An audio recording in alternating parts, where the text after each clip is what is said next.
Nismo prvi put mi sad započeli s istraživanjem. Istraživanja su započela tu još 1958. kada su prvi put neka probna sondiranja obavljena i kasnije u više navrata i sa različitim voditeljima je obavljeno dosta još iza istraživanja. To su uglavnom bila neke radi drenaže, radi sanacija, gdje su manje površine istražene, te nije bilo moguće dobiti neku potpuniju sliku kako se život tu odvijao na ovom Humku od prije nekih 3000 godina prije sadašnjosti, kako za sad pokazuju podaci. Ja bih malo više rekla o našim sada istraživanjima, što smo mi pronašli. Ova neka starija se mogu i pročitati ako nekog interesira, jer je objavljena. Ova istraživanja će obuhvatiti se ukupno oko 1000 metara kvadratnih i radit ćemo na nekoliko lokacija. Ovo dvorište je samo jedna lokacija gdje trenutačno istražujemo. Već smo završili parkiralište dolje niže na Makadamu koje je sada otvoreno i tu arheoloških slojeva nema.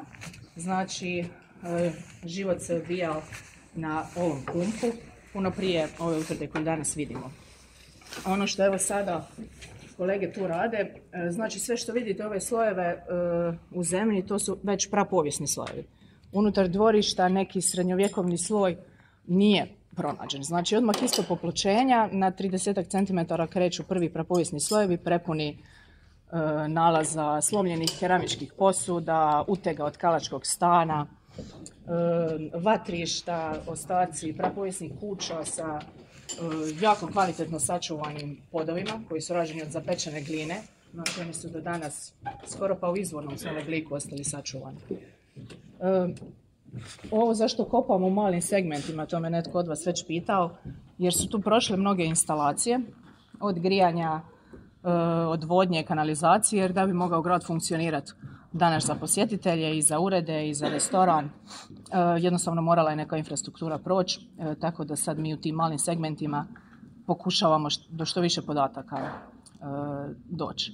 Osim dvorišta i tog parkirališta, istraživat ćemo još s vanjske strane starog grada na Humku, gdje je već ranijim istraživanjima i pronađena ti prapovijesni nalazi, ali je pronađen i srednjovjekovni sloj, odnosno neka ranija možda utvrda koja je bila na ovoj istoj poziciji prije ove zida. Čisto smo radi organizacije posla na terenu privremeno s njim stali, jer je nekako svima prioritet dvorište da što prije se završi. Ali u ovakvim nekim rovovima koji presjecaju Humak, mi ćemo sa svake strane otvoriti po jedan, gdje god je moguće, da se dobije presjek i da se ustanovi kako je taj Humak izgledao u prapovijesti, kako izgleda u srednjem vijeku. Jer ono što se već sada zna je da nije izgledao ovako kako izgleda danas. Znači ta padina nije imala drugačije padove u tom razdoblju, jer i razina zdravice s jedne i s druge strane jako varira. Razina čega? Zdravice, znači geološkog sloja dok mi istražujemo, gdje čovjek više ništa nije radio, koji nema više ni nalaza, ni ničega, znači sterilan. To je ono do čega mi uglavnom provodimo arheološka istraživanja. Istražili smo s ove tu strane blizu ulaza, tu smo završili istraživanja, vidjeli ste možda zatrpanu sondu i na toj poziciji smo pronašli taj srednjovjekovni obrambeni jarak.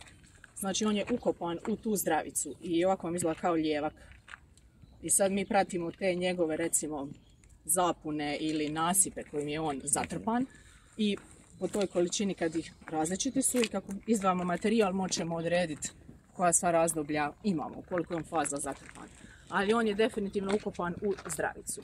To imamo mi s ove strane. A s druge strane, iza ove kule, kad su prije nekih možda 20 godina rađena istraživanja, tu je pronađen isto srednjovjekovni jarak, ali vam je on ukopan u prapovijesne slojeve.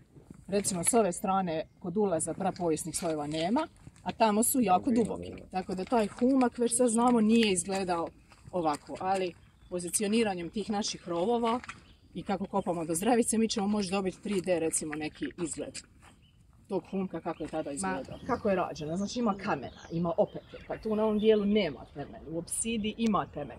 Znači nama je teško u ovoj fazi sad još reći što je od nje izvorno.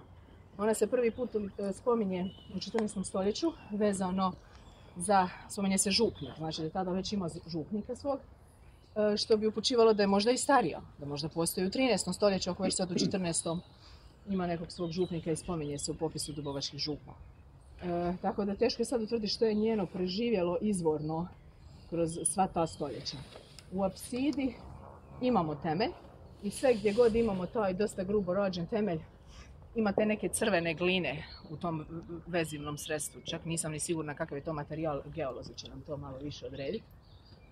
Ovi zidovi broda su rađeni bez temelja, znači uopće nemaju temelj i položeni su na slojeve gline, što statički nije baš neko rješenje. I oni su kasnije mogući neki popravak. Tako nam bar za sad izgleda u ovoj fazi istraživanja.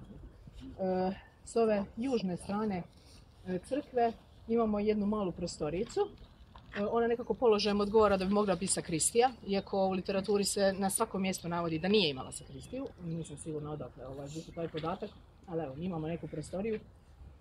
Na jednom mjestu ovog južnog pročelnog zida se čak vidi potencijalna pozicija ulaza, jer dosta smo mi nisko. Gdje je tu? Ne, nego gdje je, ne vidi se pokriveno geotekstilom. Znači komunikacija te potencijalne sakristije sa crkvom. Znači u sakristiju negdje morate ući. S vanjske strane nemamo, ali smo mi još točno, jako malo je tog zida sačuvano. Ne možemo mi sad uopće odrediti neku njegovu hodnu niveletu unutar te prostorije. Ovo popločenje koje imamo na ovom dijelu je jedino što je sačuvano što se tiče nekog poda unutar crkve.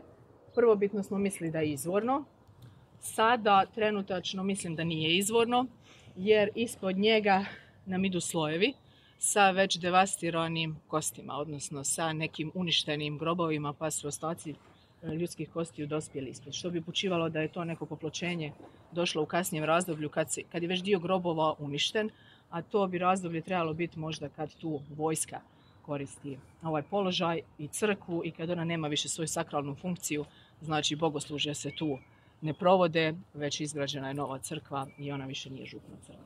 Tako da za sad mislimo da je to popločenje definitivno iz neke kasnije faze. Ono što imamo još sačuvano je, tamo stoji na višem dijelu možda temelj za oltar, jer pozicijom odgovara. Ove sve rupe recimo koje vidite sad u zdravici, znači to je sterilni geološki sloj gdje čovjek više ništa nije radio. On je jako tvrd za kopati i nema ništa u njemu, znači prazan je što se tiče arheološkog materijala. To su vam ostaci grobnih raka. Znači svaka ova rupa vam je bio položen jedan pokojnik najvjerojatnije, ali mi ih nismo pronašli. Znači ono što već su meni rekli kad sam tu došla raditi je da postoji priča da prilikom gradnje novog groblja je iskopani svi vidljivi ostaci grobova i da su pokojnici preseljeni dolje i to očito potvrđuje da se to i dogodilo, jer nisu ih htjeli ostaviti tu nekim kasnijim izloženim raznoraznim utjecajima, pogotovo ako se već znalo da će vojska taj prostor koristiti. Znači korištenje crkve korištena kasnije i za čuvanje neke vojne opreme i kao konjušnica i oni tad već popravljaju i dižu neke zidove da bi zatvorili taj prostor jer ona bila u dosta lošem stanju.